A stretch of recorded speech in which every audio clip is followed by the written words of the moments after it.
सुप्रभात। आज का विषय है महवियत व फनाइयत। महवियत व फनाइयत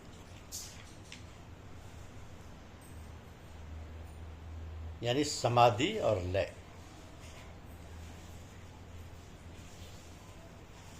देखिए, मन की सूरत को आत्मिक व ईश्वरीय सूरत बनाने में जो बाधाएं पड़ती हैं वे वासनाएं मल, विक्षेप और आवरण के रूप में हुआ करती हैं।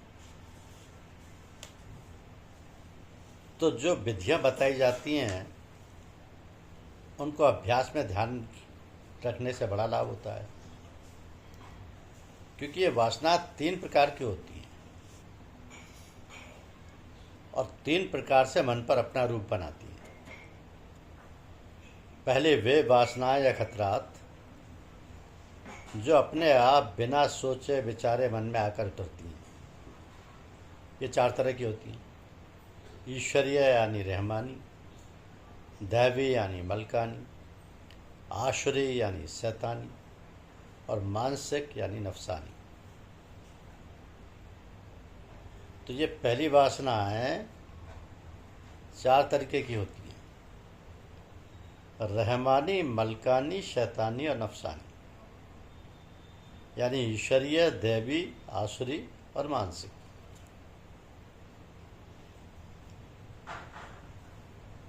तो इन चारों के संबंध में ऐसी छोटी छोटी बातें बताई गई हैं जिनके अभ्यास से आत्मिक उन्नति में बड़ा लाभ हो सकता है। मानसिक व तमोगुणी वासना है व आसुरी वासनाओं के होने पर सबसे अच्छी बात यह है कि गुरु के सत्संग में उपस्थित हो जाए, ताकि उनके सत्संग की पवित्र धारा के प्रभाव से उनमें स्वयं शांति आ जाए। और यदि किसी प्रकार ये ना हो सके तो भजन कीर्तन करे, भोजन पेट भर कर ना खाए तथा वह भी सूक्ष्म और सतोगुणी हो। तो सूफियों व अवतारों आदि की पवित्र वाणियों का स्वयं पाठ और मनन करे और अपने कुटुंब के लोगों को भी उनको पढ़कर सुनाए व समझाए। थोड़ी बहुत यात्रा करने से भी विचारों में परिवर्तन हो जाता है।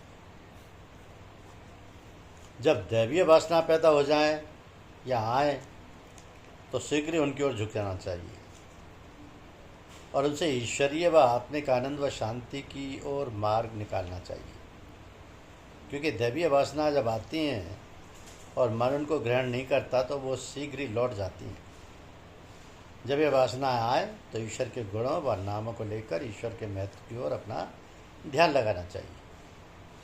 जब ईश्वरीय वासनाएं आए जिसके संग संग आनंद व शांति की मौज मन की सूरत को स्वयं आकर्षित करती है तो उस समय अपने आप व धुन और सूरत को उसी मौज पर छोड़ देना चाहिए तथा हृदय में ध्यान होना चाहिए कि ईश्वर का स्मरण स्वयं बिना विचारे हुए होता प्रतीत होता है। गुरु का पवित्र ध्यान ऊपर की चारों हालातों में सदा संग संग रखना चाहिए। अब दूसरे प्रकार की वासनाएं वे होती हैं जो कि हमारे मन में ही अपने आप मनन करने से उत्पन्न होती हैं और हम शेख चल्ली की सी बातें मन ही मन में अपने आप गड़ावत किया करते हैं। इसको चिंतन कहते हैं।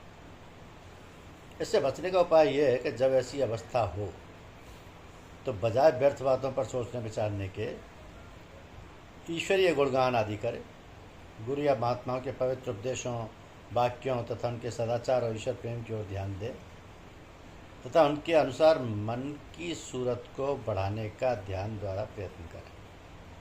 अर्थात ये अवस्था ध्यान यानी फिक्र द्वारा बदल जाती है। तीसरे प्रकार की वासनाएं वे होती हैं जो कि अपनी इंद्रियों के संसारी दृश्यों व पदार्थों के मेल खाने से मन में पैदा हुआ करती हैं। इनको विषय यानी सूर्य महसूसात कहते हैं।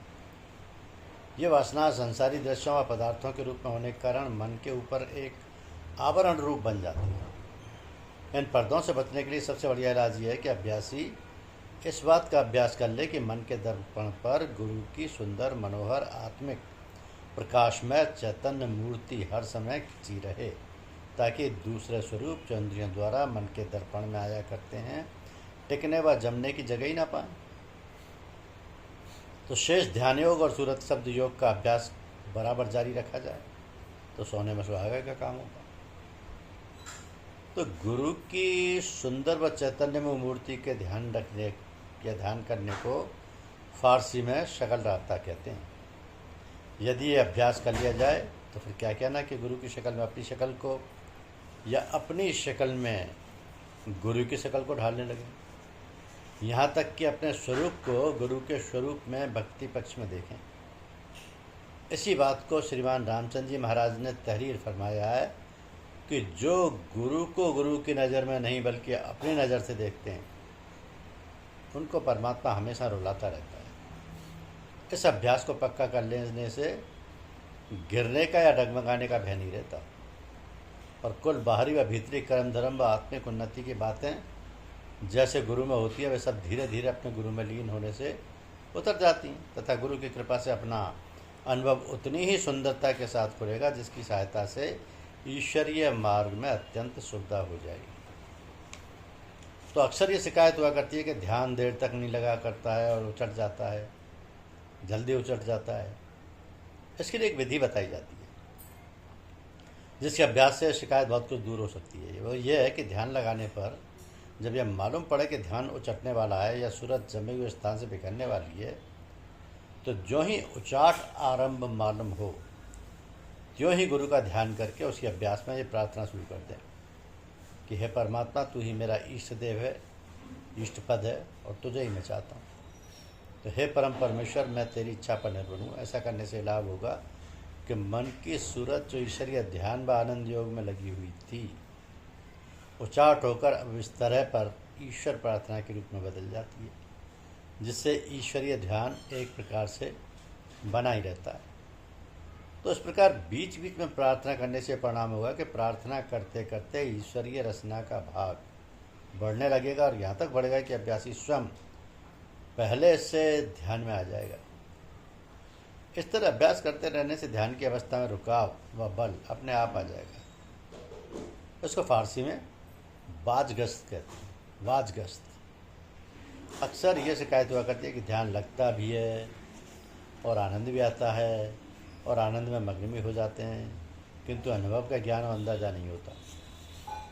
तो उसके लिए बहुत साधारण उपाय बताया जाता है कि जिस पर अभ्यास करते रहने से अपनी बुद्धि व पात्र के अनुसार कुछ कालांतर में लाभ प्रतीत होने लगेगा। ये उपाय यह है कि ध्यान, सूरत शब्द योग व उपासना समाप्त होने पर अभ्यास को एकदम नहीं छोड़ना चाहिए, बल्कि उस समय सिर्फ वह ध्यान रखना चाहिए और अंदाज़ा लगाना चाहिए कि ध्यान समाप्त होने पर अब क्या समा दौड़ रहा है। उस समय साधारण तौर पर सबको प्रतीत होगा कि एक प्रकार का सन्नाटा व भीना भीना रसना रसती रहती है, जो थोड़ी देर तक ध्यान छूटने के बाद बनी रहती है। अब जो जितना गहरा ध्यान में गया होता है उसका प्रभाव उतनी देर तक बाद में बना रहता है। आशय ये है कि इसी रचना को जो ध्यान के बाद स्वयं कुछ देर तक रहती है छोड़ना नहीं चाहिए। इसको जितना मिले अवश्य पी लेना चाहिए, क्योंकि ये कुल ध्यान की अवस्था का हीर होता है जो ध्यान की भट्टी के ताप से खिंचकर आसव रूप में छनता रहता है। क्योंकि अभ्यासी उसी समय ज्ञान रूप में उसका पान करता है, तो वह हीर भीतर रस बनकर ज्ञान व अनुभव का संस्कार बना लेगा और ये शिकायत दूर हो जाएगी। तो इस समय यानी ध्यान के उपरांत जब इस हीर का पान करे तो किसी प्रकार की क्रिया के करने की आवश्यकता नहीं है और इस रचना को उस समय तक पान करता रहे जब तक कि वह स्वयं न बंद हो जाए।